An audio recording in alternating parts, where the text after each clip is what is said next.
So, magandang araw guys. Today po is pag-usapan naman po natin ng metaverse. Wag po tayo puro yung pag-usapan sa paano magpadami ng followers, ng engagement.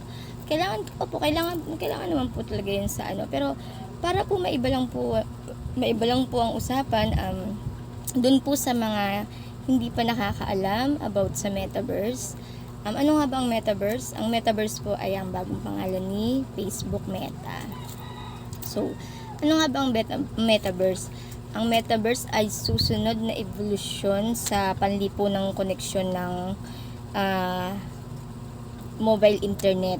At ang metaverse po ang kahalili ng mobile internet.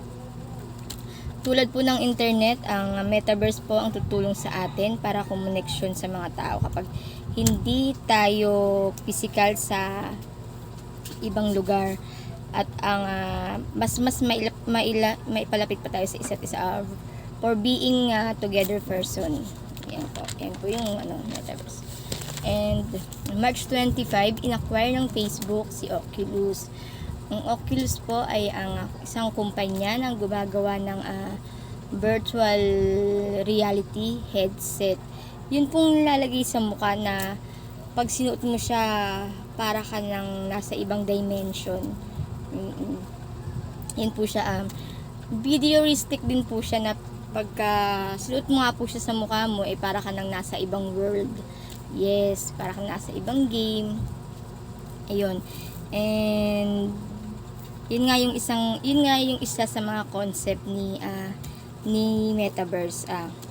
Metaverse is also online space when people can interact through virtual reality.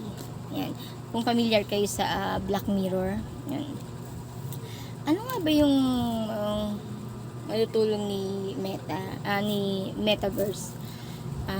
Malaking bagay din po ito para sa ating society. Hindi lang sa gaming, pero medyo overall mas maganda yung impact niya o malaki yung potential niya to create something very beautiful that can make our life better. Yun. And malaki na rin para sa mga malaking gamings na kagaya ng Sandbox and Centraland. Yun. So malaki na i-maximize na rin ni metaverse para maging mas immersive pa nga potentially from those games. So ayun po, yun. Sa ngayon po guys, yan lang po muna yung mai-share ko.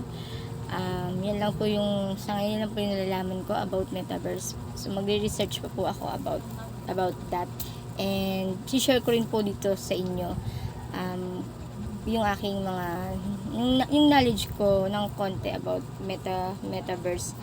And yun nga po guys. And also po nga po pala, metaverse po is also a hot topic in a cryptocurrency. Kung gusto niyo pong malaman yung metaverse ang cryptocurrency ni metaverse, next video ko po i-share ko po sa inyo next video about metaverse cryptocurrency. So that's all guys, bye.